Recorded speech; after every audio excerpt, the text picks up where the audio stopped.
AnimeRoot.com.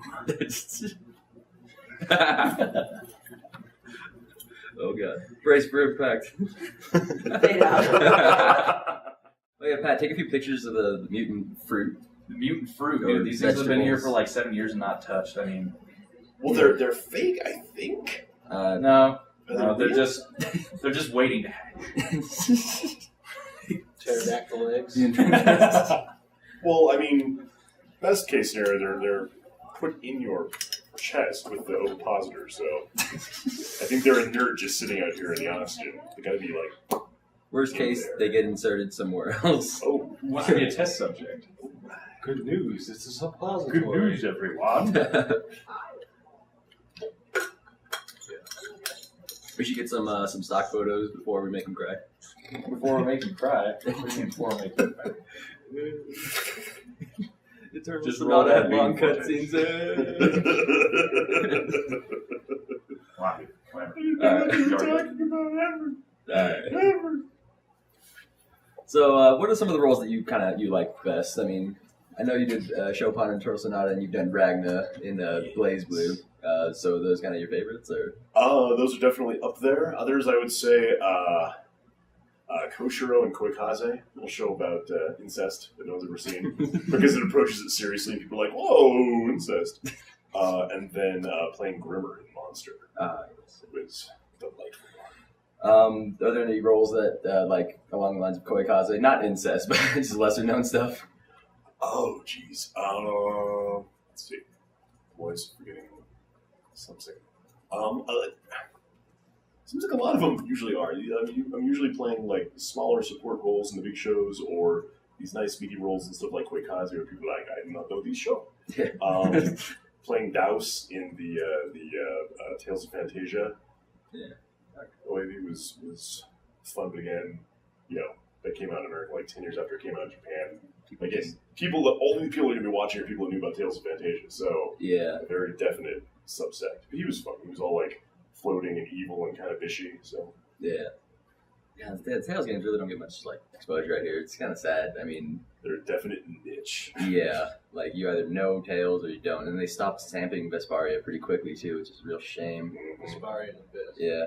I know a lot of people really don't know about Hetalia. Do you want to tell us a little bit about Hetalia? You have been living in a cave.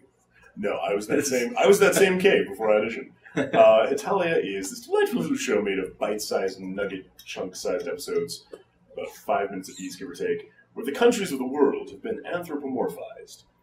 They have been made into people. So you've got Italy and Germany and Russia and Prussia and Sealand, even, which is just like an oil derrick that was claimed by some people, all running around doing zany things. Mostly Italy being a failure at life, and other people having to deal with it. Mostly Germany. Germany's sort of a long-suffering straight man to Italy's lazy, zany hijinks. Yeah. He just wants to eat pasta and like sing songs and talk to the women and stuff. Like, no, things must happen now. Gravitas, schedule, itinerary.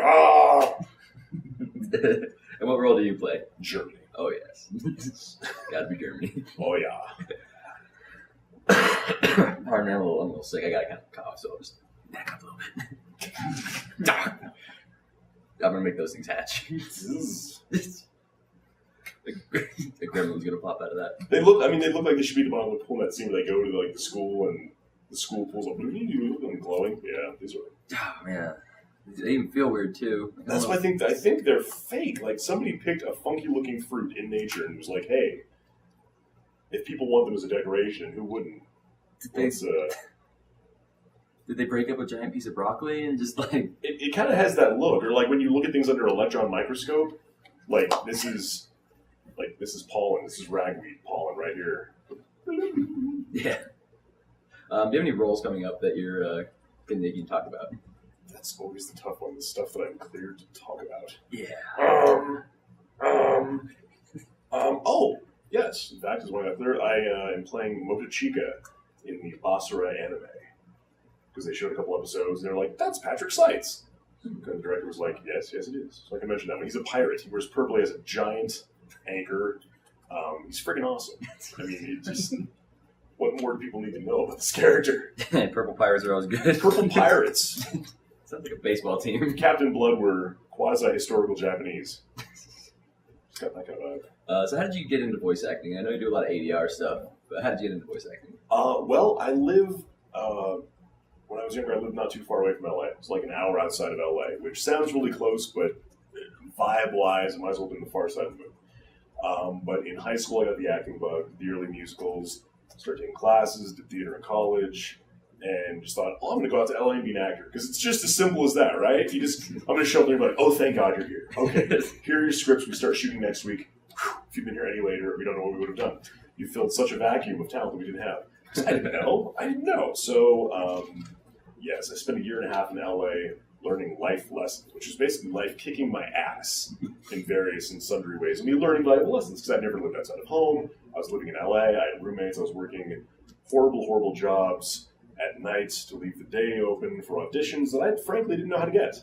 I was just sort of failing. So a year and a half after that, I'm like, I'm done. But before I left for LA, the lady that I'd been taking acting lessons with said, well, you've got sort of an interesting voice. Maybe you should think of like voiceover, something to do on the side. Okay, she's like, oh, my daughter teaches voiceover class in LA. Look her up. Took some classes, made a demo. Had the good fortune to get in with this company right on the ground floor of their doing anime dubs. They'd only done 2 or 3 things. They put out a call in the trade magazine, sent my demo, thought nothing's going to come of it. Got in on that. As they kept getting projects, they kept bringing me back in because they didn't have a stable of talent already.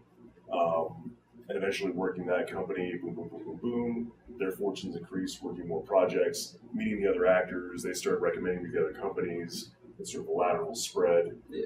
And then eventually that segued into them going, try writing something. And I'm going, try directing something. In this case, of mutated fruit. Try directing this. You're gone. But I was lucky. I mean, there's people come to me and say, I really want to be a voice actor. What do I do? And I feel kind of bad because, I mean, I worked. I didn't just like wake up and have it happen, but it wasn't this lifelong dream that I was clenching onto so hard. I feel like if I pursued it that fervently, I wouldn't have gotten it. Like one of those sort of ironic paradoxes. Like it's different for everyone. I'd done the prep work so that when those chances came up, they just sort of went my way, as blasé as that sounds. Yeah, I think most people just kind of got lucky or, just happened to be in the right place at the right time kind of thing. I mean, you seem to have stayed in the right place at the right time. So far. I guess those life lessons did pay off in the end. What company was that anyway? New Gen Pictures. New Gen. Did they eventually disappear or get absorbed or what? I think, with the anime bubble in LA bursting as thoroughly as it did, I think they do the occasional game. Okay. So what kind of stuff have you done writing and directing for? Writing and directing. First thing I did, I directed and wrote a couple episodes of Rumiko Takahashi Anthology, which I found out from one of the anime podcasts. One of those discs sold less than 100 copies. Oh. I was scandalized. So don't worry if you haven't heard of it or seen it, because nobody did. Then I adapted and directed Girls Bravo, which is near and dear to my heart, which is coming back. Really? Apparently it's one of the Genion title orphans, but apparently Funimation has picked it up, and it's going to be coming out soon. That's I'm good. hoping it comes out into their save program, because at that point it'd be like, it's $20, it's $25. Come on, guys. Buy it. Get out the cat. Seriously, guys, do it. Do the right thing. All sorts of stuff. A little bit of Naruto. Wrote about a third of Romeo x Juliet. That was fun times because we were pumping as much Shakespeare into the actual dialogue as we could. Did a little bit of Monster. Let's see, a bunch of different things here and there, just bits and pieces. Yeah. Some Hellgirl. Yeah, so we really just didn't come with a set of questions. So if there's anything you want to talk about specifically, anything you want to plug, anything, this is going on the internet for the world to see. I guess just because he is not here, so I must power up to the lesser imperfect form of Greg Ayres. Spend some money. Spend a little bit of money. Buy something, anything. I mean, people thankfully are, and there are options for people to spend some cash and keep things afloat, but it ain't pretty. It ain't pretty. I think a lot of people are doing the slash and burn system. They're just going like, I'm downloading everything. Gotta find some sustainability. Yeah, seriously. It's gonna be gone. And then you'll miss out on Strike Witches. Did you make an anime plot for Anime Root? Might be a good idea. Okay, why don't I just say animeroot.com? That's our sign. Visit it. Root or Root? Root. AnimeRoot.com. Oh god. Brace for impact. Fade out. Harpoons. Are there any other like voice clips that you want to do? Like you want to do some Ragna or anything like that, or you just kind of relax? Just kind of relaxed. It's out on the internet. Don't steal. I do wonder this: how do voice actors take care of their voice so well? Well, some of us don't. Some of us are just lucky. The guys are like, "Yeah, I'm gonna go smoke somewhere." I'm like, "What are you doing?" Like Greg, he smoked like a chimney. I don't Dude. know if he does anymore. Cause... Hopefully less. Yeah. But it's tough. I mean, you have to schedule things creatively sometimes. Because like, okay, that game. I worked on a game recently where, I mean, I'm usually pretty lucky. Like, I'll scream. My voice will be blown out. I'll have no voice left. Usually by the next day, I'm okay. That one was like the day after the next day.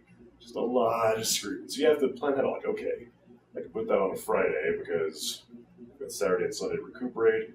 Basically comes out to keep yourself hydrated, drinking a lot of tea. There's some little voodoo lozenges called, what are they called? They're from Chinatown. Joe. Speaking of gremlins, they look like something that should come out of that shop.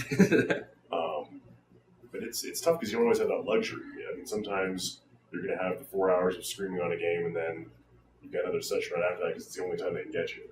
Yeah. You just sort of have to fake it as best you can. Usually when you're doing sessions, the director will be cool about it. Like, give you a lot of breaks, you're doing a lot of screaming, or they'll have tea available, or they'll let you save the fighting and yelling stuff until the end of the session, just to not blow you out. So usually people are cool when they meet you. I guess that makes sense to save all the hard stuff for the end. And I want to be like, he's like, all right, scream. All right, now do all these soft voices. But then you get the ones where the whole thing is the hard stuff, and you're like, we can't really skip anything, can we? Yeah, I get a lot of like big, beefy, monster-y type guys, so it's kind of an issue. I'm not playing many introspective 13-year-olds. Yeah. Do you have one last question? Yeah, are we going to time? We're pretty much out of time, or? That's pretty much. If you got one more, we can fit one more. All right. How does it feel to do like game acting when you have to do like just specific sounds? Like for Blaze Blue, you had to do probably just like hit here, ow. It's that can be easy or not depending on the situation. I've done games where they're like, okay, this one's a medium hit. Give me like 30 variations. Because it's a long enough fight that we don't want people to hear the same sound over and over again. You're like, 30 variations? I just don't know. But a lot of times it'll be nice because they'll tell you, okay, give me 3 of these, you're getting hit in the stomach. Give me 4 of these, knocked upside the head. 2 of these, you're 20% health. So the more that the director can tell you specifically what they're looking for, or sometimes they'll even play the Japanese sound just to give you an idea of the size and the intensity, and you can sort of ape that, but make it sound American, because our fighting usually isn't like kyo, tia, chuo, like random syllables, like the Japanese games. If you hit me, I'm not going to be like shao. So that really depends just on what specifically you're working with, and that's one of those things that you get. You either know how to do it or you don't. Like, it's tough to get people that haven't done the fighting game stuff in to have them do those kind of sounds, because it's a really specific skill set. It's like the whole, like the anime gasp. Getting people in, tell them to gasp, like, no, the anime gasp. You go out, and you go in, like, no, that's... So it's... But once you learn it, you know, it's one of those things that's definitely useful to have in the old tool belt. Yeah. All right, well, thanks a lot for sitting down with us. Oh, no problem. Taking some time out of your busy schedule. How are you liking the convention this far? I'm having fun. It's been done. My first time in this state and city and room. How's the oxygen? Little small, little sparse, but I've got my Sherpas, so it's all good. All right, thanks a lot, man. No problem. Since we're sick, I'll give you knuckles. Yeah, because you don't want to. Okay. And can we get a few like stock pictures? You know, maybe like a flex or something. Oh! Give it to Wait.